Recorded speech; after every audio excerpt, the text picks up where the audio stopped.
Hello Pisces, Dadhichi here again, and it's your month in focus, August 2013 to be precise.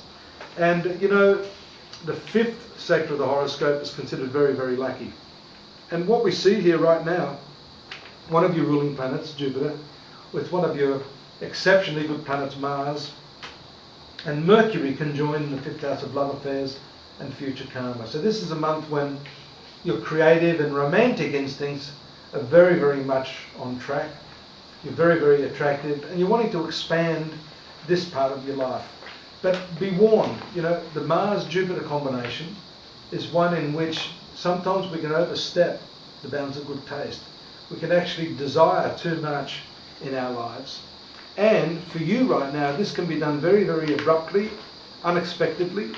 So the results that you're hoping to achieve will not at all be achieved in the way that you think they're going to come about. And that's because of the what we call the right angle 90-degree aspect of Uranus to these planets.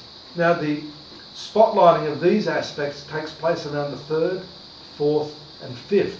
That's the very early part of the month when the moon, that ruler of the 5th house, comes into conjunction with these planets.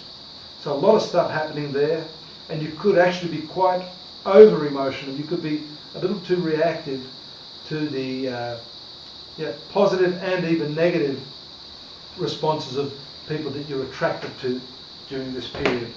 So do take care. Use the very positive,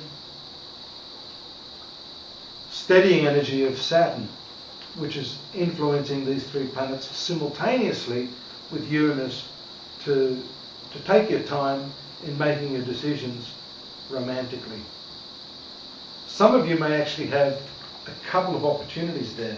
So there may be more than one suitor, someone looking to you as a potential soulmate or partner. As if one wasn't difficult enough to have two or three, for some of you this could actually be the dilemma that you're faced with.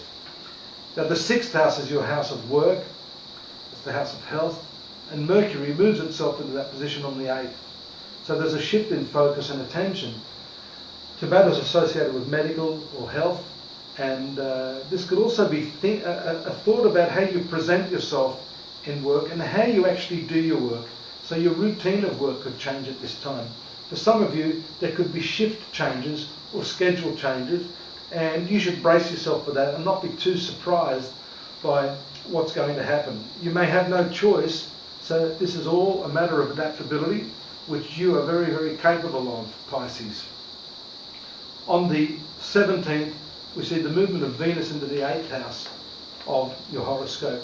And for Pisces, that position, the 8th house, is actually the sector of sexuality, deep, intimate relationship, and the ruling planet, Venus moving into that sector, should show that you have a much more wonderful connection with the person that you love at this time.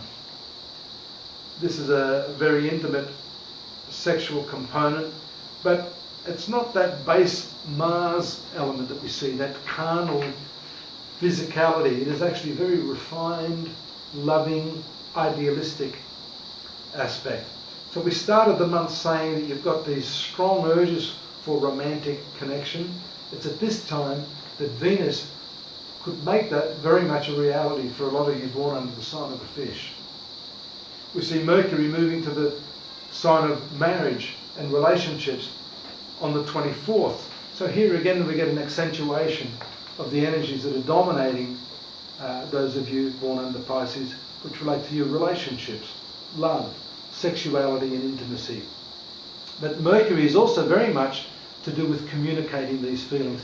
And it's really, really nice because you are the sort of person that needs that tactile approach. Here we see that there can be a communication and an actual loving word or an expression from the one you love, maybe much to your surprise at this time, but certainly a gesture that gives you a lot more confidence in the relationships that you're having right now. Did I say plural? Well, I did say earlier that there could be 2 or 3 people showing interest in you, so you should enjoy it. Mars moves to the 6th house as well on the 28th. Be careful at that time. slow your pace down, make sure that you leave enough time to travel here, there and everywhere. Mars is an accident-prone planet. Fortunately, it's a friendly planet to those of you born under Pisces, so I don't think we see anything there that's too dangerous. Just a bit more attention, a bit of awareness of the things around you and your movements. Take care till next month. Look forward to your company here. In the meantime, join me at astrology.com.au for a more extensive insight into your star sign. Bye bye.